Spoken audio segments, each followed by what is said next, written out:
Hello, আসসালামু আলাইকুম। রেখা রান্না চ্যানেলে সকলকে স্বাগত জানানো হচ্ছে। আজকের ভিডিওতে দেখানো হবে জুকিনি ভাজি। এখানে জুকিনিগুলোকে স্লাইস করে নেওয়া হয়েছে আর এর মধ্যে লবণ, হলুদ গুঁড়া, মরিচ গুঁড়া দিয়ে এটাকে ম্যারিনেট করে নেওয়া হয়েছে। এরপর গরম গরম তেলের মধ্যে ছেড়ে দেওয়া হচ্ছে। জুকিনির অনেক ধরনের রেসিপি আছে, বাট এটা খুব সহজ আর সিম্পল একটা রেসিপি, কিন্তু খেতে খুবই টেস্টি।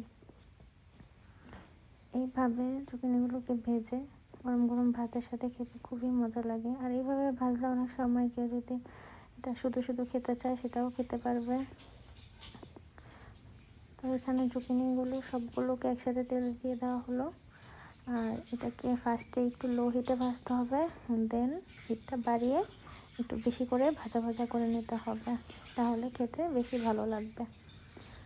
এখানে একটু লো হিটে ভেজে নেওয়া হচ্ছে।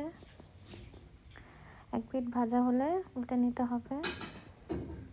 কোনো পিঠ ভালো করে ভেজে নিতে হবে এবং জুকিনিগুলো যেন ভিতর থেকে সিদ্ধ হয়ে যায় সেটাও খেয়াল রাখতে হবে। তখন বুঝতে হবে যে জুকিনিগুলো একটু সিদ্ধ হয়ে গেছে, তখন হিটটা বাড়িয়ে দিয়ে বেশি করে ভাজা ভাজা করে নিতে হবে। এটা কিন্তু একটু পোড়া পোড়া হলেও খেতে অনেক টেস্টি হয়।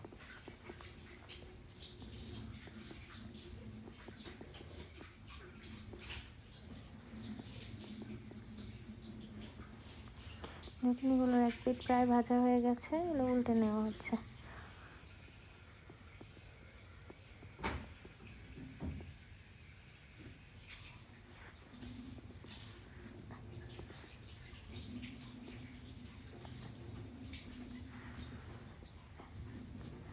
এমন আরও অনেক ধরনের সহজ সহজ রেসিপি এই চ্যানেলেই আপনারা পাবেন।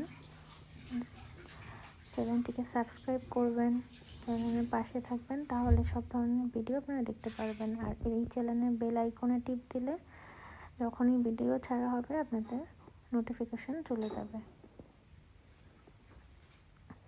মাঝখানে জুকিনিগুলো ভাজা হয়ে গেছে, তো যেগুলো একটু ভাজা হয়ে যাবে সেগুলো আপনারা তুলে নেবেন, আর যেগুলো একটু কম ভাজা হয়েছে ওগুলোকে ফের আবার আরও ভালো করে ভেজে নেবেন। এগুলো ভাজা হয়েছে, এগুলো তুলে নেওয়া হচ্ছে।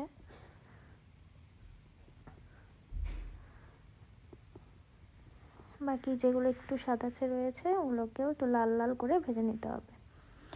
লাল লাল করে একটু পোড়া পোড়া করে ভাজলে খুবই মজা লাগে। এটা অনেকটাই বেগুন ভাজির মতন টেস্ট লাগে খেতে, তাই অবশ্যই বাসায় এই রেসিপিটি ট্রাই করবেন।